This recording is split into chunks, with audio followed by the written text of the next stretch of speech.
diligencia vamos a emitir entonces la decisión final con una breve explicación. Este es un caso complejo desde la perspectiva de los órganos de prueba que se han actuado en el mismo. Estamos hablando de 9 peritos, varios testigos, cerca de 750 documentos oralizados, todos ellos con contenido mayor a una sola hoja, y que ha importado la realización de 256 horas de juicio en 70 sesiones. Llegado este momento, estamos ya en las condiciones y en la convicción de emitir la decisión final del caso. Con la ayuda de algunas diapositivas, y mientras vamos hablando, este es el caso denominado la obra Carretera Callejón de Huaylas, Chaca, San Luis. Esta es una obra que conforme a la actividad probatoria hemos verificado que es una obra de relevancia y envergadura para la región de Ancash, sobre todo para las partes altas de la región de Ancash. Y esto es así porque un sinnúmero de peritos, incluso acusados, han dado información de que esta carretera ha permitido la comunicación entre las poblaciones más altas ubicadas en las partes altas de Ancash, conectando para temas de turismo, para temas de calidad de vida, transporte, el comercio de sus productos, etc. Esto, como toda infraestructura en carreteras, es muy importante para el país. Entonces, este caso, este proceso penal, trata sobre la obra pública rehabilitación, mejoramiento y construcción de la carretera Callejón de Huaylas, Chaca, San Luis. Estos hechos, del caso que la Fiscalía nos ha traído a este juicio, data del año, fines del año 2010, 2011, 2012 e incluso el 2013 en que se concluye la obra y se entrega. Asimismo, esta carretera tiene las siguientes características, solo para ubicarnos en el contexto de los hechos. Es una carretera ubicada, como hemos señalado, en las partes altas de la región de Ancash, con una distancia de 100 kilómetros que circunda 3 provincias, la provincia de Carhuaz, la provincia de Asunción y la provincia de CF Fitzcarral. Son 3 provincias, 100 kilómetros a lo largo de estas 3 jurisdicciones de provincia, y el punto más alto se tiene a través de la construcción en esta carretera del denominado túnel Punta Olímpica. Se llama así porque la cima, el nevado, se llama Punta Olímpica, y a esa denominación se le dio al túnel que en esta obra ha sido ejecutado. Túnel Punta Olímpica, que según es un hecho notorio y nadie lo niega, y también está en los medios de comunicación a través de las redes sociales, redes internet, se verifica que es el túnel más alto del mundo. Esto así también lo han alegado durante el juicio. Bien, esta obra, de acuerdo a la información que se ha incorporado, tiene o ha tenido un valor referencial de 404.826.999.97 soles. Ese era el valor referencial de la obra. La obra ha sido ejecutada, como hemos señalado, y en este caso las partes involucradas propiamente son 11 procesados. ¿Qué es objeto de este proceso? Objeto de este proceso es la ejecución de la obra, esto es la ejecución contractual. Una vez firmado el contrato, en adelante. No es objeto del presente proceso el otorgamiento de la buena pro o los actos previos al otorgamiento de la buena pro, el proceso de selección, porque esto, según la información que se nos ha incorporado en este juicio, ha correspondido a un sobreseimiento judicial, es decir, una decisión judicial de archivo en otro órgano jurisdiccional diferente al presente. ¿Quiénes intervienen en este proceso? Señalábamos 11 personas,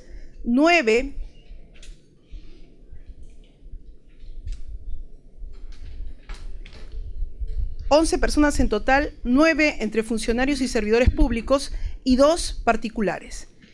Los protagonistas o los entes importantes en este juicio, por un lado, el gobierno regional de Ancash, con los funcionarios o servidores públicos mencionados, y por otro lado, el consorcio Carhuaz San Luis, conformado por las empresas Constructora Norberto Odebrecht, sucursal Perú, y Odebrecht Perú Ingeniería y Construcción, es decir, en palabras sencillas, el gobierno regional de Ancash y el grupo Odebrecht, a través de su consorcio Carhuaz San Luis.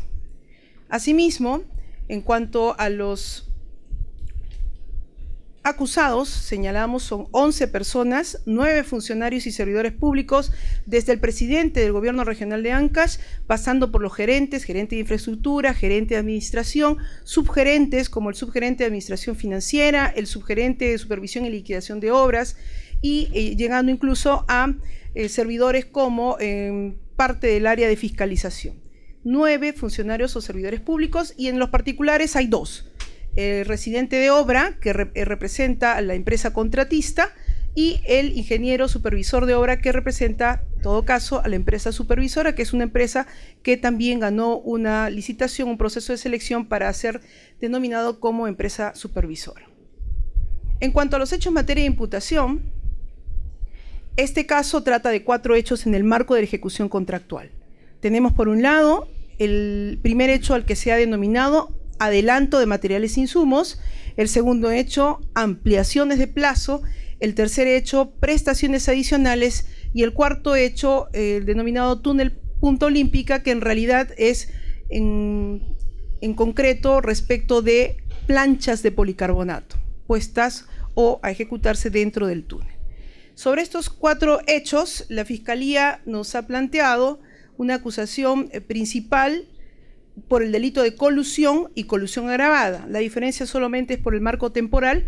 En el primer caso, porque los hechos del primer fáctico se ubican en diciembre de 2010, cuando no existía la figura de colusión agravada, y posteriormente los hechos del 2011 en adelante, ya con la figura de colusión agravada. Y alternativamente la Fiscalía nos plantea el delito de negociación incompatible del artículo 399 del Código Penal. ¿Cuál es la diferencia? La Fiscalía nos señala y su promesa inicial en los alegatos de apertura era probar una concertación presunta entre funcionarios públicos y agentes particulares, en este caso de la contratista y de la empresa supervisora, en primer caso el Grupo Económico Odebrecht con su empresa, sus 2 empresas consorciadas a través del consorcio Carhuaz San Luis, y alternativamente, nos dice la Fiscalía, en caso de no probarse el delito de colusión, el delito de negociación. Esto es, que funcionarios públicos se habrían interesado indebidamente en operaciones en las que intervienen por razón de sus cargos. Esta es la imputación a lo largo de estos 4 hechos. Bien, ¿qué es lo que se ha probado? ¿Qué es lo que hemos verificado a lo largo de estas 70 sesiones?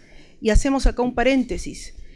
Los medios probatorios admitidos en etapa intermedia fueron actuados durante varias sesiones del juicio, digamos en lo que denominaremos la actividad probatoria ordinaria. Y ya casi terminando el juicio, en el mes de diciembre de 2018, la Fiscalía presentó una acusación complementaria, esto es, con nuevas circunstancias en base a las mismas imputaciones, pero ello irrogó admitir en un debate medios probatorios en el marco de esta acusación complementaria, entre los que se incluyeron declaraciones de 2 colaboradores eficaces y un testigo en reserva, así como de otros testigos y documentos adicionales.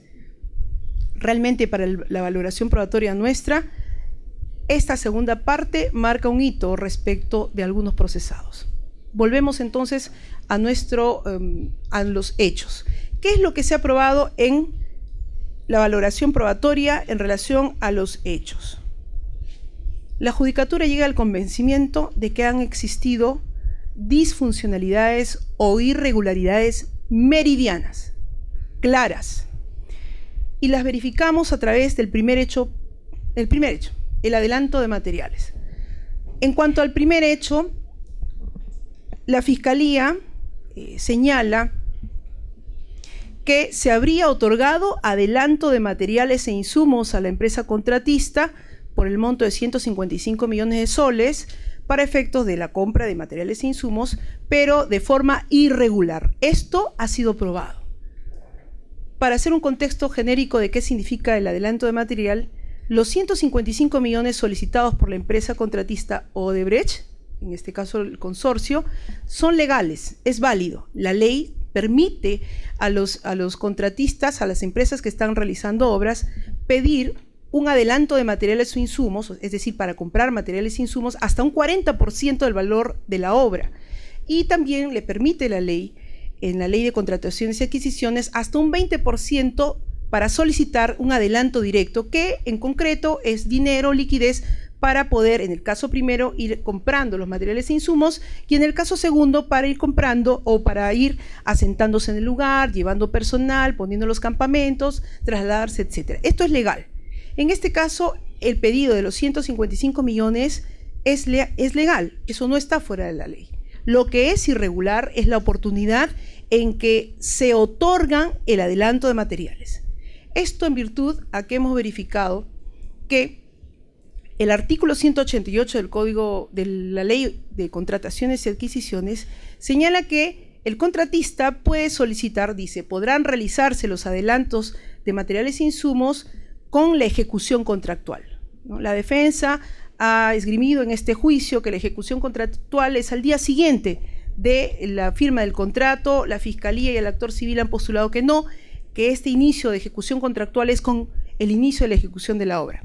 Nosotros llegamos a la conclusión, interpretando sistemáticamente la norma, esto es la ley y el reglamento sobre todo de la Ley de Contrataciones y Adquisiciones, que más que la interpretación que puede ser debatible es el sentido del adelanto de materiales. Y es que la Ley de Contrataciones exige para la ejecución contractual de obra que se cuente mínimamente con dos requisitos: la presencia de un residente de obra y de un supervisor de obra. Mínimo.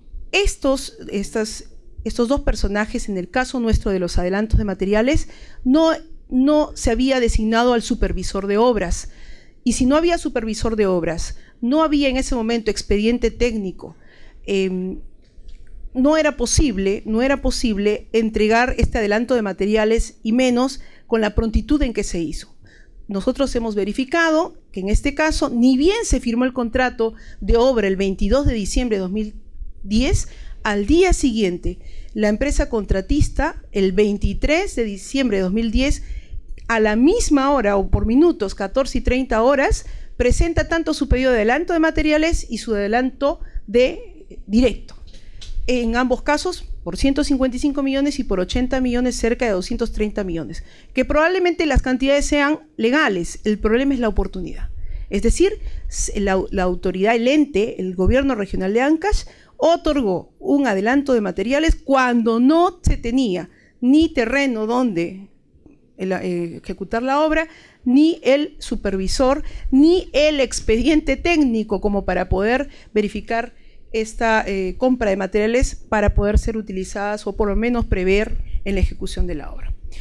Esto tiene su fundamento en un pronunciamiento de la OCE, en pronunciamientos de el propio reglamento de la Ley de Contrataciones y Adquisiciones, que nos señala que el plazo de ejecución contractual se inicia el día 1, el día que se inicia la ejecución de la obra. Pues bien, esto es en cuanto al primer hecho, el adelanto de materiales. Esto es, indebidamente, irregularmente, funcionarios del gobierno regional de Ancash propiciaron el otorgamiento de este adelanto de forma irregular. Adicionalmente, debemos señalar sobre este hecho número 1 una peculiaridad, y esto se entiende ya cuando el colaborador eficaz declara en este juicio, y es que la empresa, vamos a decir empresa Odebrecht para no dar el nombre completo, en este caso es la constructora Norberto Odebrecht, sucursal Perú, que es la principal empresa en este consorcio formado Carhuaz San Luis, solicita un 15 de diciembre de 2010, o sea, antes que se suscriba el contrato, adelanto de materiales y adelanto directo. Totalmente irregular, porque sin existir contrato no se puede exigir adelanto de materiales y menos adelanto directo. Esto es un hecho también probado en juicio a través de la oralización de documentos por parte del Ministerio Público, donde se verifica que el mismo día, una misma hora, presentan los dos solicitudes cuando no existía el contrato. Y ya cuando se firma, al día siguiente se presentan estos dos pedidos que de manera muy célere se otorga por esta suma de 155 millones aproximadamente, que en el contexto de la declaración de colaborador eficaz más adelante tienen un sentido en especial. Estamos analizando, ojo, esta primera parte sin ningún tipo de información de los colaboradores eficaces, porque ellos están en la segunda parte de valoración probatoria. Como segundo hecho que hemos determinado la presencia de irregularidades es en las ampliaciones de plazo. ¿Qué son las ampliaciones de plazo? La ley de contrataciones y adquisiciones permite a los contratistas, a los que están ejecutando obras, ampliar los plazos de la ejecución de la obra, pero siempre sujeto a requisitos. Es decir, cuando se produce una causa, una causal señalada por la ley que paralice su trabajo, puede, debidamente justificada, y siempre que se afecte la ruta crítica, dice el artículo 186 del reglamento. ¿Qué es la ruta crítica? Lo entendemos como lo programado, los trabajos que están programados para la finalización de la obra. Siempre que pase ello, se podrá pedir. Pues bien, este caso de la obra, la carretera Callejón de Guaylas, Chacá, San Luis, presentan 8 ampliaciones de plazo que han sido las que han verificado los auditores de la Contraloría General de la República. Ellos, técnicos, ingenieros civiles, se han presentado en este juicio y en horas de declaración y debate con todas las partes, a través de las preguntas, han dado información que para nosotros nos forma convicción y de manera objetiva podemos señalar que efectivamente estas 8 ampliaciones de plazo solicitadas por la contratista fueron totalmente irregulares. ¿Y cómo lo determinamos? En virtud a que se ha verificado que cada sustentación de pedido de ampliación de plazo señalaba, por ejemplo, en este pedido de ampliación hay tantas partidas, por decir 5 o 6 partidas que se han visto afectadas por las lluvias y se ha paralizado la obra. Y así sucesivamente en 8 que estamos viendo en la diapositiva, la ampliación de plazo 14, 17, 18, 21, 27, 31, 34 y 35. Muy bien, estos pedidos han pasado por el filtro del supervisor, que es el órgano que el ente, en este caso el Gobierno Regional de Ancash, contrata para que supervise por esta entidad los trabajos que se estaban realizando. Pasa por la supervisión, pasa al ente, que también tiene un ente técnico, que es la supervisión, la subgerencia de supervisión y liquidación de obras, y también pasa por el filtro de final del gerente de infraestructura. Entonces, esto ha pasado hasta el final porque es el gerente de infraestructura, en este caso el señor Martínez, quien aprueba estos 8 ampliaciones. ¿Y cuál es la irregularidad?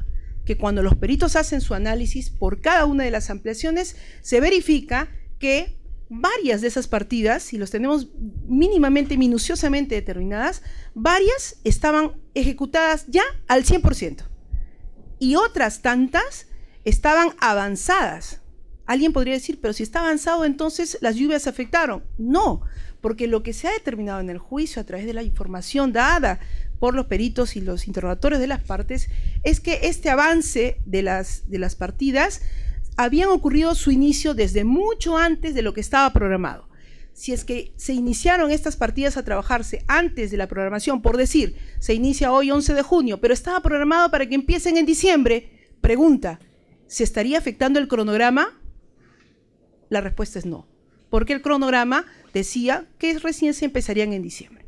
Entonces, al margen de que se haya afectado la construcción y el avance, lo cierto es que no se ha afectado la ruta crítica conforme lo señalaron los peritos y por tanto estas 8 pedidos de ampliaciones no tenían el fundamento o el sustento de afectación de ruta crítica pese a los filtros que pasaron a través de tanto los particulares como los funcionarios del Gobierno Regional de Ancash.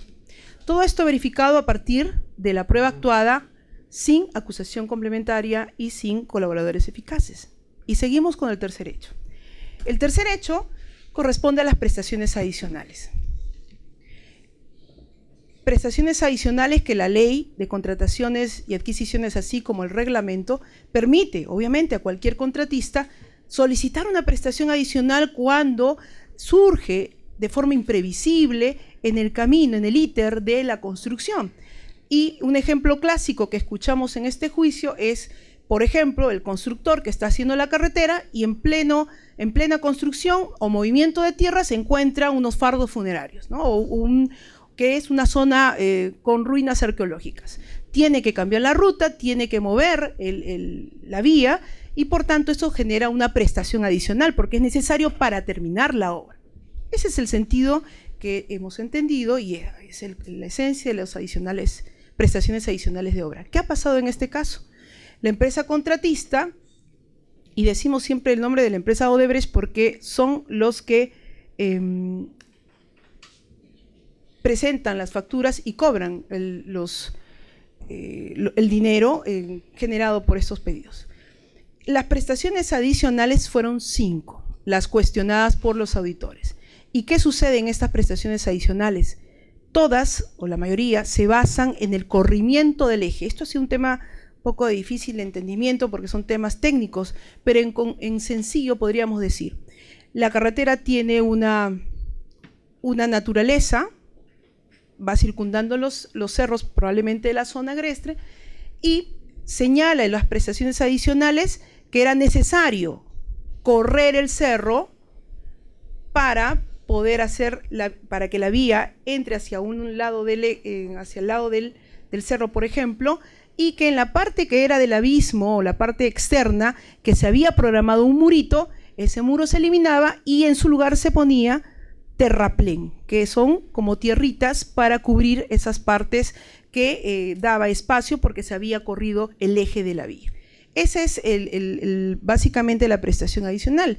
Hasta ahí uno diría, y nosotros internamente lo analizamos cuando salieron los peritos a explicarnos con las gráficas, pues qué importante y qué interesante que se haya hecho esto para evitar, y lo ha dicho muchas veces el procesado Álvarez desde el penal, que esto evitó o ha evitado o evita ciertamente los accidentes porque con las vías más apegadas hacia el cerro hay más espacio y posibilidad de que los carros puedan evitar algunos accidentes. Nos pareció razonable e importante. Pero ¿cuál es el problema en el presente caso? El tercer hecho de prestaciones adicionales. Que esta situación se ha repetido en varios tramos de los 100 kilómetros. Entonces se pierde la naturaleza y con esto damos verosimilitud a lo dicho por los peritos o los testigos técnicos, ¿no? De que esto no puede ser una situación imprevisible.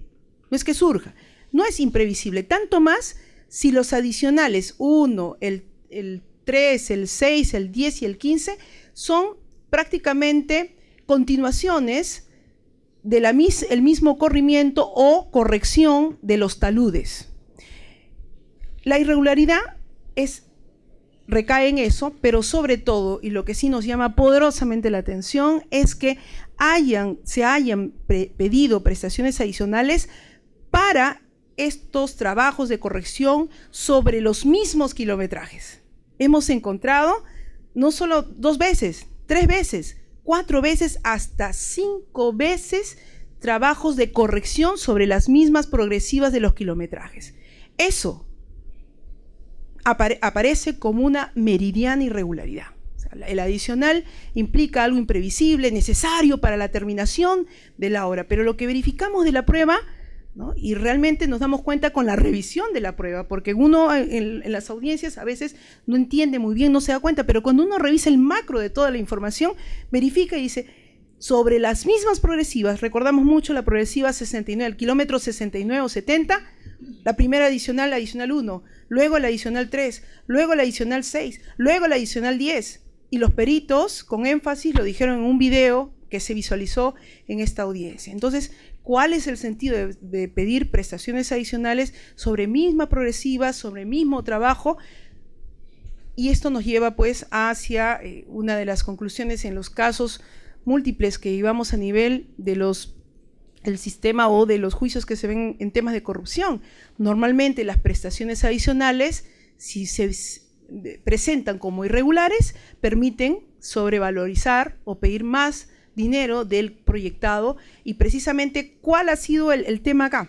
Que al correr el cerro, se mueve tierra, se transporta, hay mucho más cortes, movimiento, etcétera, etcétera. Eso ha acarreado, como vemos en la diapositiva un poco pequeña, trabajos, no estamos hablando de miles de soles, estamos hablando de trabajos que han irrogado millones de soles, como vemos en las diapositivas, entre las adicionales y sus deductivos vinculantes, 1 millón, 13 millones, 3 millones, 16 millones, 9 millones en estos adicionales, que técnicamente tiene una explicación finalmente, porque los peritos nos dicen que por todas estas 5 adicionales se originó un costo en perjuicio de la entidad de 11.587.549.58 soles. respecto, y antes de pasar al cuarto hecho, respecto al segundo hecho, en las ampliaciones de plazo que decíamos que ya habían las partidas sido realizadas al 100% en varios casos y en otros estaban avanzadas, representó un gasto o costos o afectación patrimonial de, nos permite la diapositiva, la anterior, 5.252.940.09 soles. Y respecto del hecho 1 del adelanto de materiales, allí hay una situación particular. Lo que se ha originado en estos 10.102.083.12 soles, que es lo que los peritos han venido a sustentar, es una situación particular, es el ahorro del costo financiero. Esto es, en lo que señalamos, estos 155 millones que se dio, si bien el monto legal, pero en una oportunidad indebida, generó, dicen los peritos, ha sido sustentado, no ha sido rebatido en su contenido, que ese dinero en poder de del contratista haya pues tenido utilidades, haya generado este monto de 10.102.083.12. Y respecto al cuarto hecho, denominado Punta Olímpica, este es un hecho en el que está involucrado o está contenido la construcción de este túnel Punta Olímpica, que ciertamente es una obra de infraestructura muy importante. Acá han venido uno de los expertos, el señor Winston, ¿no? Lewis, experto en construcción de túneles de la propia empresa Odebrecht, y también los acusados que han declarado sobre este cuarto hecho. Básicamente lo que se verifica es que dentro de la construcción del túnel, que se ha hecho, y muy bien seguramente, hay una partida que es la de impermeabilización, es decir, la necesidad de que en el techo haya como un falso techo, una capa, para que los deshielos no afecten la estructura del mismo. Sobre esto, la Fiscalía ha venido y nos ha dicho, nunca se puso ese techo, falso techo, ¿no? Las defensas y los acusados, no, sí se puso, pero como se vio que no era inflamable y habían dicho los técnicos, se sacó. El hecho es que por esas planchas de policarbonato se pagó y posteriormente este dinero fue amortizado, fue devuelto, fue deducido, ¿no? Y regresó a las arcas del gobierno regional de Ancash, pero se originó también un ahorro de costo financiero por la suma de 168.349.71 soles. Bien, esta valoración probatoria surge a partir de los testigos, los peritos y la prueba documental actuada en el marco de lo que denominamos la actividad probatoria ordinaria. Y ello es suficiente para verificar que hay responsabilidad penal de varios de los acusados, tanto funcionarios públicos como de la empresa contratista, como de la supervisión. Ahora bien, la historia probatoria de este caso da, tal vez no un viro, pero sí una situación significante para el procesado Álvarez y el procesado Mauricio Chu. Y esto lo decimos así porque cuando se presenta la acusación complementaria, donde la Fiscalía presenta a su vez dos colaboradores eficaces, el 2-2017 y el 3-2017, así como el testigo en reserva 1-2017, ellos declaran y dan una serie de información que, concatenada con los 4 hechos irregulares determinados en este juicio, si lo anterior para nosotros forma convicción de la presencia del delito de colusión, estas colaboraciones nos dan el sentido o el significado o lo que estaba tras el escenario objetivo que verificamos en esta primera parte. Y es que se nos señala que todas estas irregularidades tenían un sentido, ¿no? El colaborador 2, que es prácticamente el protagonista de la actuación probatoria, nos señala que todo esto era pues parte de un pacto colusorio, ¿no? Un pacto colusorio señalado en el 2.5% para el otorgamiento de la buena pro, que no es nuestro caso porque eso ya está sobreseído en ámbitos jurisdiccionales distintos al nuestro, y para la ejecución del contrato. Esto es un pacto a través del cual se iba a favorecer para que haya mayor liquidez, y esto coincide con los 155 millones que se dio de manera rápida, célere, para contarse con esa liquidez. Coincide con las ampliaciones de plazo porque señala, se verificaron ampliaciones de plazo, prestaciones adicionales y el tema de las planchas de policarbonato del túnel Punta Olímpica, porque requería el éxito, se señala, el éxito tras estas operaciones era el recaudo financiero, el posicionamiento o el aprovechamiento del tema de liquidez y dinero, que era muy importante, y como lo dijo el colaborador eficaz 2017, contar con 155 millones los primeros días de enero de un año es un éxito para la empresa, así lo dijo. Realmente nosotros, cuando hemos escuchado al colaborador eficaz y al margen del análisis que hemos expuesto hace un momento, que es lo que ha venido a través de la revisión del caso y recién estamos exponiéndolo y recién asumiendo la decisión, es que en ese momento, cuando uno escucha al colaborador eficaz 2017, ciertamente uno como ciudadano se indigna. Sin embargo,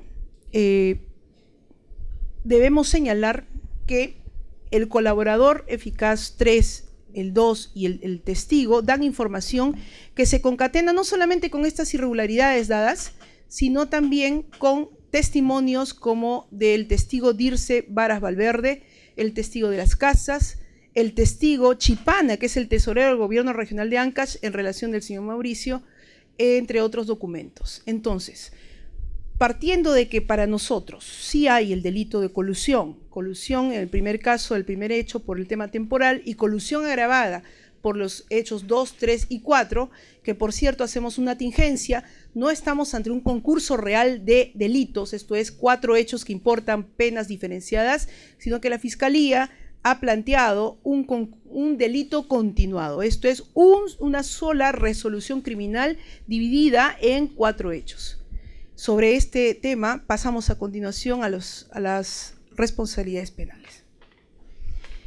En cuanto a las responsabilidades penales debemos señalar lo siguiente. En cuanto al señor Roger Francisco Carranza Quiñones, su situación es particular. La defensa se ha exigido a lo largo de todo este juicio, incluso viniendo desde Huaraz, porque el señor es de Huaraz, que él ha cumplido su rol.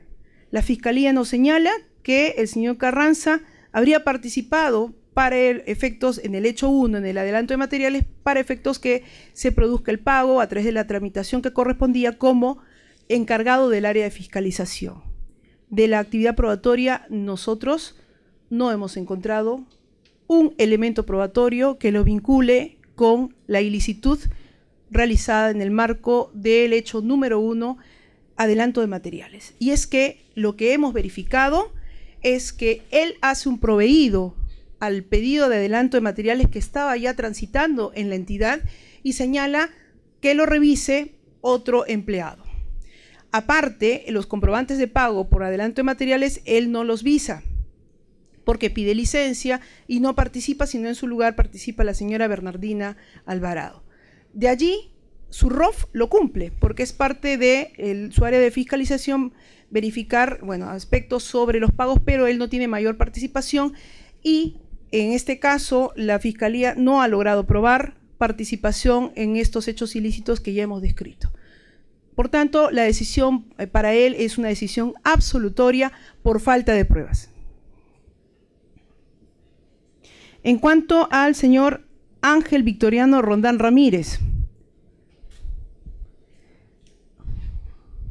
la decisión anterior que señalamos es también sin reparación civil al Estado. En cuanto a Ángel Victoriano Rondán Ramírez, él es subgerente de Administración Financiera, depende de la Gerencia de Administración, del área administrativa, está en el marco del hecho número 1, el adelanto de materiales, y se le imputa haber participado en la emisión del comprobante de pago por los 155 millones y también haber tramitado los devengados y el pago.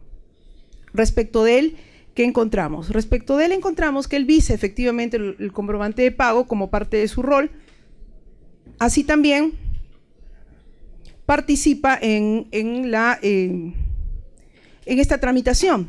Y también encontramos a la testigo mencionada Bernardina Alvarado, quien señala lo señala él y a otros funcionarios, que recibía un tipo de presión para poder agilizar y hacer todo rápido. Esto de la rapidez y la celeridad es evidente, pues, ¿no? Porque en el juicio se ha verificado que, presentada la solicitud para adelanto de materiales con adelanto directo de 155 millones y 80 millones, el 23 de diciembre de 2010, el 28 de diciembre se designaba un inspector provisional para que lo evalúe, cuando no correspondía, sino un supervisor de obra. Y el 31 de diciembre se hacen los comprobantes de pago. Y el primer día hábil del año siguiente, el 3 de enero, se pagaban los 2 cheques producto de estos 2 comprobantes de pago. Es evidente que había un tema de celeridad para la tramitación.